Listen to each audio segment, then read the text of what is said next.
Salve, salve! Sejam todos bem-vindos à aula 1.1 da disciplina de Teoria da Administração Pública. Eu sou o professor Alex Nina, graduado em Administração e Geologia, especialista, mestre e doutorando em Desenvolvimento Sustentável. Hoje nós vamos falar do Estado, mais precisamente da organização do Estado. A palavra Estado foi utilizada pela primeira vez na obra O Príncipe, de Maquiavel, em 1513. É uma obra muito polêmica e, apesar de ser lá do século XVI, ainda é bastante atual, pelo menos os princípios que o Maquiavel fala lá. E eu recomendo a leitura dessa obra. Se você não tiver o tempo para ler, você pode ver vários vídeos no YouTube que façam uma resenha. Eu acho que vale a pena você ver alguma resenha sobre o Príncipe. Eu recomendo particularmente aqui, tá o link do vídeo do canal Seja Uma Pessoa Melhor. E eu vou colocar também aqui no card, tá bom? Para você dar uma olhada lá depois. É interessante. Mas para vocês verem que a palavra Estado ela já tem há muito tempo aí, tá? Desde o século XVI ela aparece. O Estado refere-se à convivência humana, à sociedade política e detém o significado de poder, força, direito. Então, o Estado sempre remete ao poder dentro de uma sociedade humana.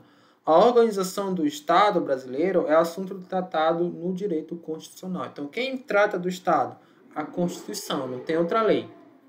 Aliás, tem outra lei, mas é basicamente a lei principal que vai tratar da organização do Estado brasileiro, dos princípios e tudo mais, é a Constituição.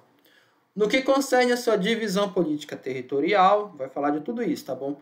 Questão política territorial, a forma de governo, a estrutura dos poderes, o modo de aquisição, o exercício desse poder aqui, tá bom? Os direitos e garantias individuais e sociais dos governados. Então, você tem esses dois grandes grupos de direitos, né? Os individuais e os coletivos. Tudo isso vai ser tratado no direito constitucional e vai fazer parte da organização do Estado. No que concerne a repartição de competências, a Constituição brasileira adotou o princípio da predominância do interesse. O que isso vai dizer? Competências de interesse nacional ficam a cargo da União. Competências regionais e, eventualmente, locais se atribuem aos estados. Aos municípios são atribuídas competências de caráter local. Então, você tem quase que uma divisão geográfica, pelo critério geográfico aqui das competências, né? Quanto maior o nível geográfico da competência, você também vai ter a esfera política administrativa maior. A República Federativa do Brasil é formada pela união indissolúvel dos estados, municípios e do Distrito Federal. Então, eles são um só, tá? E a chamada União, que é o governo federal, faz parte do chamado Estado brasileiro. Então, quando a gente fala em Estado brasileiro, é algo maior, que contempla todos esses entes aqui. A República, ela vem lá do latim, significa res publica, coisa pública. É uma estrutura política de Estado, tá bom? Existem outras. Ou forma de governo em que são necessárias três condições. Primeiro, um número razoável de pessoas, tem que ter uma multitude. Uma comunidade de interesses e fins. Então, essas pessoas elas têm que ter certos fins e interesses comuns, tá? Não precisa serem todos iguais ou pensarem da mesma maneira, tá? Porque isso não existe, tá? As pessoas pensam diferente, mas tem que ter certa ali a afinidade na forma de pensar. E um consenso de direito pode ser institucionalizado, ou seja, uma legislação, uma constituição, tem que ter certo consenso, não que todos concordem, mas todos, de certa forma, estão submetidos a esse consenso. Constitui um Estado democrático de direito e possui três poderes, isso é a República Federativa do Brasil, tá? Independentes e harmônicos entre si, que é o poder legislativo, o executivo e o judiciário. Então, isso também é outra característica da República do Brasil. A organização política administrativa da República Federativa do Brasil compreende estados, União, estados, Distrito Federal e municípios. Todos são autônomos. É interessante que o Estado brasileiro ele é soberano. Já esses entes da federação aqui, eles são autônomos. Ou seja, eles têm autonomia dentro do seu território, do seu limite de competências, como a gente falou. anteriormente. Só que a soberania ela compete ao Estado. É bom não confundir Estado com União. A União ela representa o Estado perante a comunidade internacional, mas ela não é o Estado em si, tá? Conforme assegurado ali no artigo 18 da Constituição. Então, esse artigo 18 ele assegura da autonomia dos entes da federação. Há possibilidade de Estados-membros incorporarem-se entre si, se desmembrarem para se anexarem a outros, ou formarem novos estados ou territórios federais. Então, vocês sabem que no passado o estado do Pará e do Amapá eram um estado só, assim como também o Tocantins, e mais no passado ainda no Brasil colônia, o estado do Pará e o estado do Maranhão era um só. Então, foram ocorrendo vários desmembramentos, e isso até hoje pode, tá bom? Pode acontecer. Você tem no próprio estado do Pará movimentos separatistas que querem transformar o estado em três, né? O estado do Tapajós, o estado de Santarém e o estado do Pará, que iria ser a região metropolitana ali de Belém. Então, você tem essa possibilidade aí na Constituição. Também é possível a criação, incorporação, fusão e desmembramento de municípios, atendidos os requisitos constitucionais legais. Então, pode, por exemplo, o município de Macapá resolver se unir com Santana, né?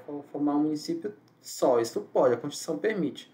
Porém, não há possibilidade de um ente da federação constituir um novo Estado independente. Não há o direito de secessão da República Federativa do Brasil.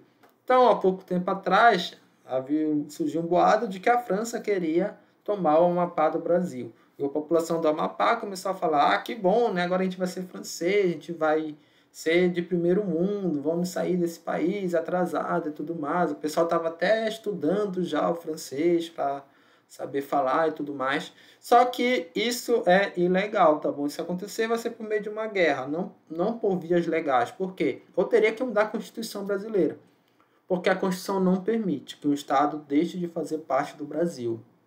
Ela não permite isso, então teria que mudar a Constituição, tá? O Estado é a organização burocrática que possui o poder de legislar e tributar sobre a população de um determinado território. Então, só o Estado pode fazer isso, estabelecer leis, tá bom? E tributos. Se alguém fizer isso, estiver te cobrando tributo sem a tutela do Estado, isso está errado, tá bom? Só o Estado pode fazer isso. É a única estrutura organizacional que possui poder extroverso, ou seja, poder de constituir unilateralmente obrigações para terceiros, com extravasamento dos seus próprios limites. Então, assim, o Estado ele pode te obrigar a fazer uma coisa mediante você perder seu direito de liberdade, né? Então, você é obrigado a seguir as leis de trânsito, a seguir as leis ambientais, enfim.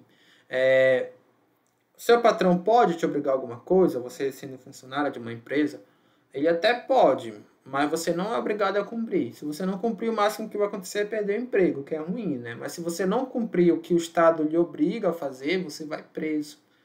Então é bem pior, tá?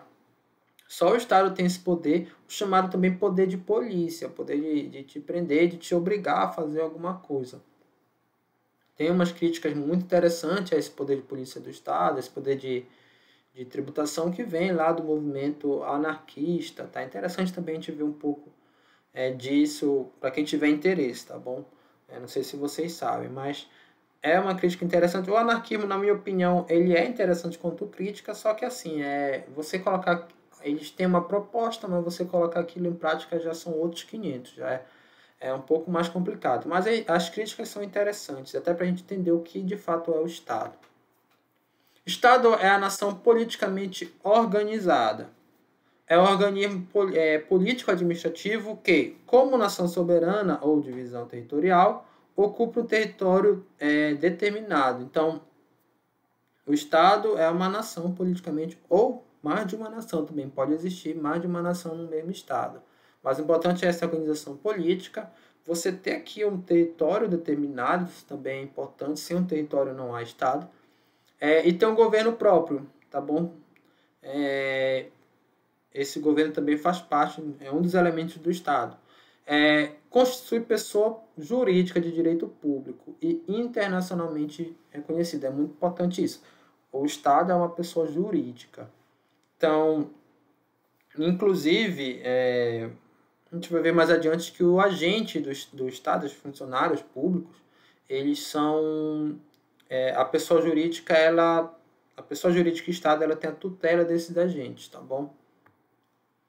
Olha lá o exemplo. Os curdos, palestinos, tibetanos, bascos, chechênios são exemplos de povos ou nações sem Estado. Então, eles não têm um território próprio, nenhum governo. Então, eles são nações. Porque a nação é formada por um grupo de indivíduos que apresenta características históricas, culturais, idiomas, costumes, valores sociais, entre outros elementos comuns. Então, o que é que eles têm? Uma identidade cultural, todos esses valores que são próprios dessas nações. Só que eles não são um Estado. Outra forma de compreender os conceitos de Estado é fragmentando. Então, você tem, no sentido lato, o Estado é a nação politicamente organizada, ou mais de uma nação que pode ter no mesmo Estado. É que ainda tem o poder soberano, tem a soberania, tá bom? Não a União, não os estados, não o município. Eles têm autonomia, mas sim o Estado brasileiro no sentido amplo, que é sentido lato aqui. Ele tem uma independência externa em relação aos demais países e uma soberania interna. No sentido jurídico, o Estado é uma pessoa jurídica, como a gente falou anteriormente, de direito público interno, responsável pelos atos de seus agentes, olha. Ele tem a tutela, mas ao mesmo tempo ele é responsável pelos atos dos agentes. O que significa isso? Se você está ali numa perseguição, policial com um bandido, o policial vai atirar no bandido, ele acerta uma pessoa inocente. Essa pessoa ela vai abrir um processo, mas não diretamente contra o policial, e sim contra o Estado brasileiro. Por quê? Como funcionário público, o policial está representando o Estado. Então significa que não vai pegar nada policial? Não, depois o Estado brasileiro vai abrir um processo contra o policial, tá bom?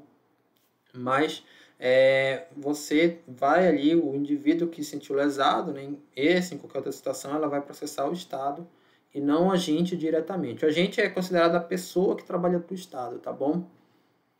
E também o Estado é uma pessoa jurídica de direito público internacional no trato dos demais países. Então, ele é reconhecido internacionalmente. No sentido social, o Estado é um agrupamento de pessoas que residem em um determinado território e se sujeitam ao poder soberano. Então, tem que ter todas essas características. Pessoas num determinado território e se sujeitam ao poder soberano. Em que apenas alguns, ou às vezes poucos, né, no caso da ditadura, apenas um, exerce o poder.